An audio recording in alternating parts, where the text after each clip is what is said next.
வணக்கம். இன்னைக்கு நம்ம தோட்டத்துல சின்னதா ஒரு ஹார்வெஸ்ட் பண்ண போறோம். அது என்னென்னலாம் நம்ம பார்ப்போம்.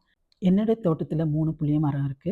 அந்த புளியங்காயெல்லாம் வந்து எங்கெல்லாம் தாழ இருக்குதோ அத தான் பறிச்சுட்ருக்கேன். ஆள கூப்ட்டுருக்கோம். நாளைக்கு வந்து தட்டி விடுவாங்க. அப்போ ஃபுல்லா எடுத்துடலாம். போன வருஷத்தோட இந்த வருஷம் வந்து புளியங்காய் வந்து நெறைய காய்ச்சிருக்குது. இத முடிச்சுட்டு மாங்காய் பறிக்கிறதுக்காக போனோம். மாங்காய்ல வந்து ஒரு 4, 5 வெரைட்டி இருக்கு. இது வந்து அல்ஃபோன்சா மாம்பழம். அதுலயும் கொஞ்சம் காயெல்லாம் பழுத்து இருந்தது. ஸோ, அதெல்லாம் பறிச்சு எடுத்துட்டு இருந்தோம். அதுக்கப்புறம் பார்த்தீங்கன்னா, இது கிளிமூக்கு மாம்பழம். அதையும் ஒரு 2 காய் பறிச்சுட்டேன். உங்களுக்கு ஏற்கனவே சொல்லியிருக்கேன், மாங்காய் போட்டு பருப்பு குழம்பு வச்சு காட்டுறேன்ட்டு. அதுக்காக இந்த மாங்காவ பறிச்சுட்டு வந்தாச்சு. இந்த மரம் 2மே வந்து இந்த வருஷம் தான் காய்க்குது. அதனால கொஞ்சம் அறுவடை தான் குடுத்துருக்கு. அடுத்த வருஷம் வந்து நெறையா குடுக்கும்.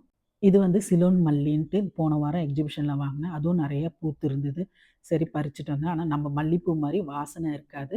பார்க்கறதுக்கு நல்லா அழகா இருந்தது. அதையும் பறிச்சுட்டு சரி உருளியில போடலான்ட்டு எடுத்துட்டு வந்தாச்சு. இப்ப பார்த்தீங்கன்னா, பூ, கிளிமூக்கு மாங்காய், அதுக்கப்புறம் பார்த்தீங்கன்னா, கொஞ்சம் புளி எடுத்துட்டு வந்திருக்கேன்.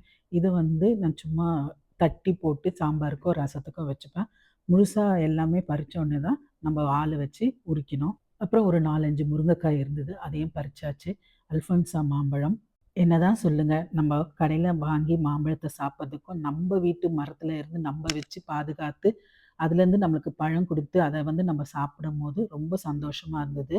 ஒரு செடி வச்சோம்னா, அது ஒவ்வொரு ஸ்டேஜா நம்ம வளர்ந்து காய், பழம் குடுக்கும்போது அவ்ளோ சந்தோஷமா இருக்கும். இந்த சந்தோஷத்த யாரெல்லாம் அனுபவிச்சிருக்கீங்கன்னு கமெண்ட்ல சொல்லுங்க. ஒரு 2 லெமனையும் பறிச்சு எடுத்தாந்தாச்சு.